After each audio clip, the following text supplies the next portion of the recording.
back. We've had a good time already in a day, and seeing old friends, meeting a few new ones. And last night, the kids kept us up kind of late, so we had a good reunion with the young people who are all raising their own kids now. But they did remind me of one thing that I did not do last night, and so I had to borrow a bandana and bring my friend. So those of you who were here, those 30 years ago, may remember that we used to have this church mouse named Misty, and Misty was kind of feisty and would always talk to the kids and tell the kids something about God. So thank you, Jenny, for bringing that bandana this morning, and I still know how to fold it. So there you go. I also do want to introduce my husband, John, who is here. Do you want to just stand so people get to say hi and know who you are? So last night I totally forgot to do that, but it was a great test because, you know, so nobody knew who John was, and so it's like, okay, are they friendly on Saturday night, and did they welcome him? We'll talk about that later. Yeah, okay. All right. Anyway, when I think back on my years here, there are just so many great stories that come to mind, but I want to share 3 this morning. The first of those was when I was interviewing to be your pastor, and the call committee gave me a newspaper article about a Thanksgiving dinner. And I think it was the first year you did it. I'm not sure, but I think it was. And so as the story went in this newspaper, they just put the clipboards out there in the narthex and said, please sign up to bring a roasted turkey, or bring mashed potatoes and gravy, or bring pies, or bring salads, or whatever. And wonder of wonders, you all signed up. And there was this huge Thanksgiving meal for the community that was prepared and served by all of you here at First Lutheran Church. And I remember after reading that article I just thought to myself, who would not want to be a pastor in a congregation like this that cares so much about their community? Second story is, I remember a Sunday morning shortly after I arrived here, and was kind of blown away by the size and everything going on and trying to meet so many of you.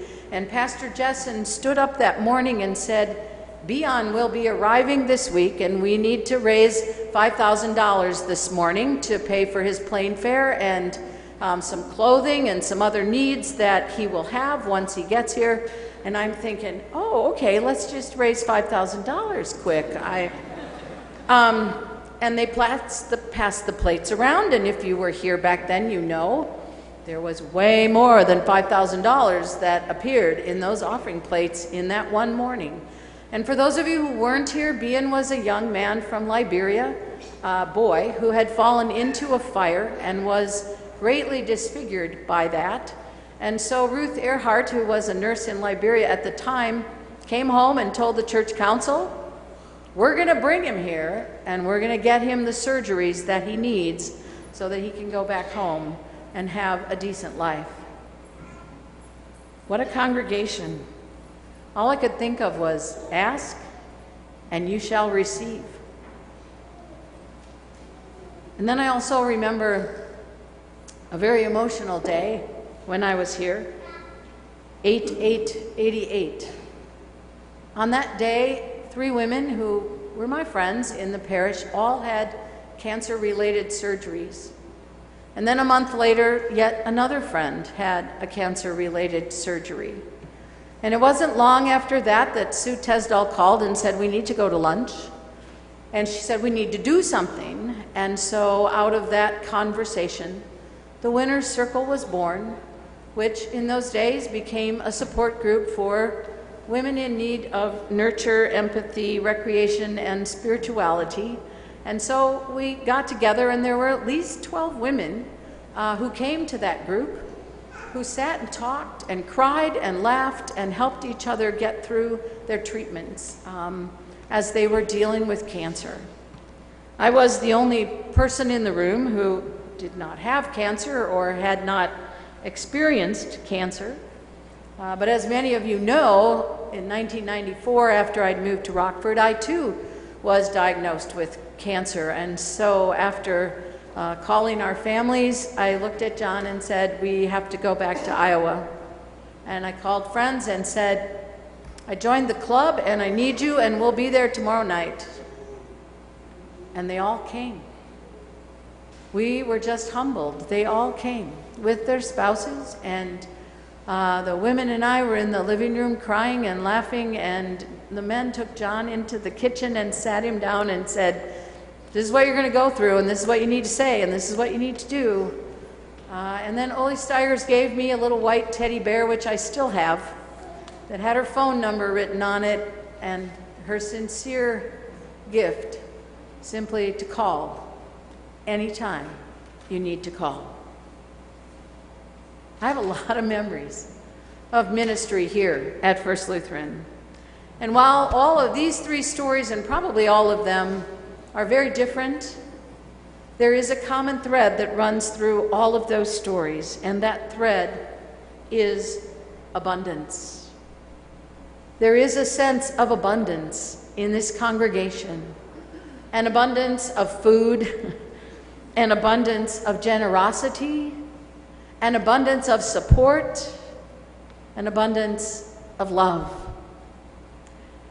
And that abundance, that is such a gift, that abundance is so miraculous, and that abundance is really what today's gospel reading is all about. It is about the miracle of abundance.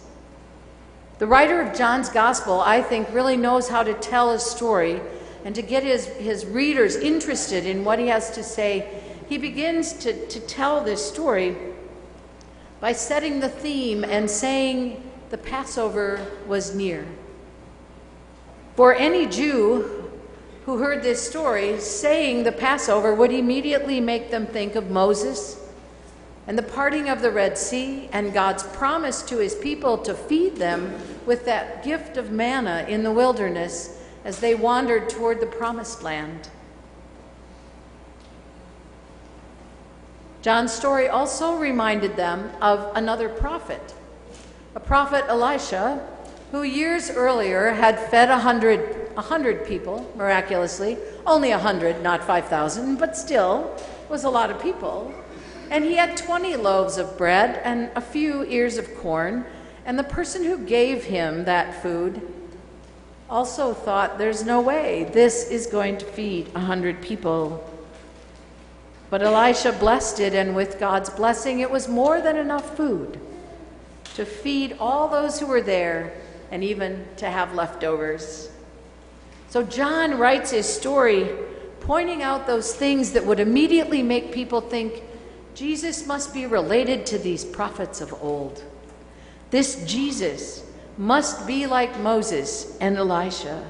And so in today's story, we see this young boy who shared his lunch.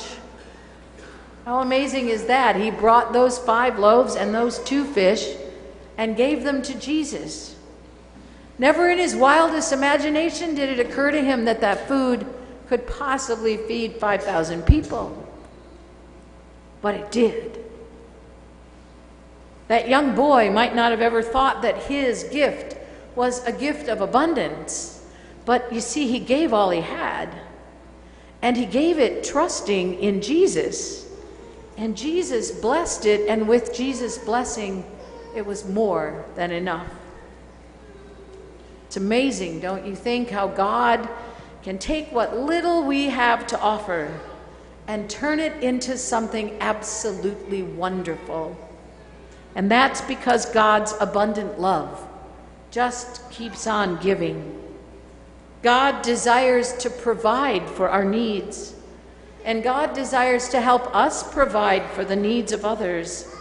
And so even when we think that we don't have much to give, the truth is that our gifts, given in faith and given to God, are enough. And sometimes they're way more than enough. You're all in the midst of this wonderful year where you're celebrating 150 years of ministry in and through First Lutheran Church. Wow. You're old.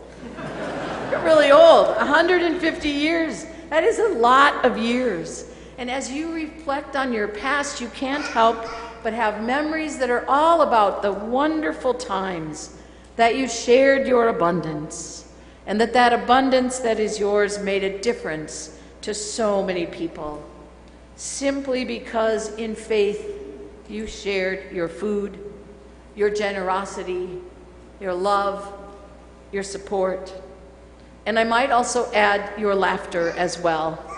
As you look back on ministry, there are lots of things that make people laugh. Looking at the photos that have been on the I Grew Up at First Lutheran Facebook page, I had a lot to laugh about as some of those memories came back. You can talk to us about some of those. They're crazy things that have happened. I remember one youth trip when we came back and Larry Lundgren took the van and got it in to get it washed and have it serviced, and he came back to a staff meeting and he said, "Who in the world and how in the world did you put a dent in the roof of the van?"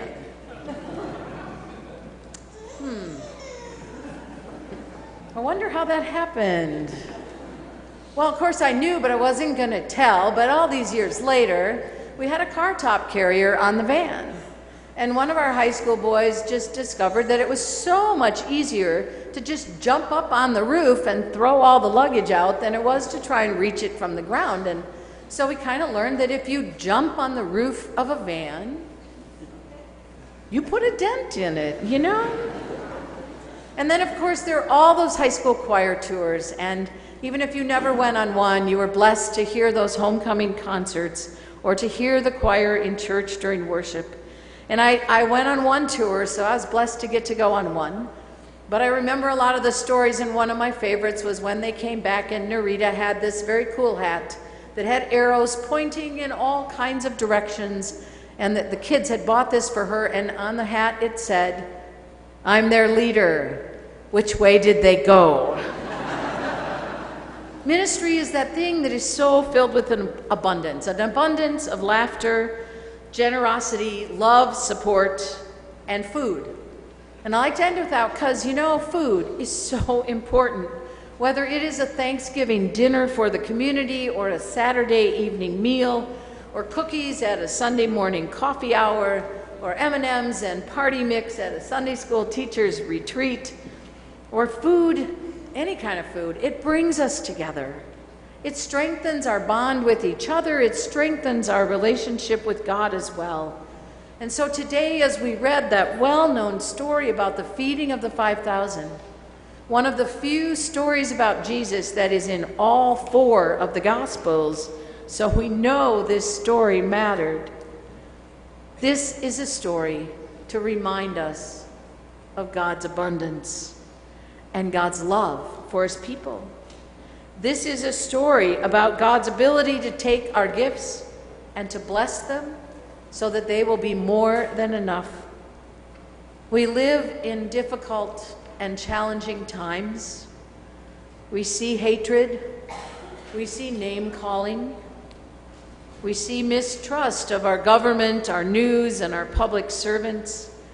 And it would be so easy for us to give up. It would be so easy for us to say, what earthly good will my loving or my giving or my forgiving do in the midst of the world's huge problems? But when we're tempted to feel helpless and hopeless, we need to remember this story about this little boy. This little boy who had this little lunch of 5 loaves and 2 fish. And we need to remember that he dared to share this insignificant amount of food. And we need to remember that Jesus blessed it and served it, and it was more than enough. You know, I have to say, you never know how your ministry can touch a person or touch the lives of others and grow in them. I can still have a day when I'm down or feeling helpless or hopeless, and I still pop in those high school choir tour tapes. And when I hear that music, I know that the Spirit is alive and well in God's people, and that faith will continue forever, so we always have hope. For 150 years, you have been giving your gifts and your talents to God so that God could bless them and bless you so that you can be a blessing to others. So all I say is keep it up. Keep on trusting in God's love and God's grace. Keep on sharing your gifts, regardless of how small or how huge they may be. Keep on believing in God's power to make those gifts enough. And know that God will always be with you as you continue to strive to do his will. Amen.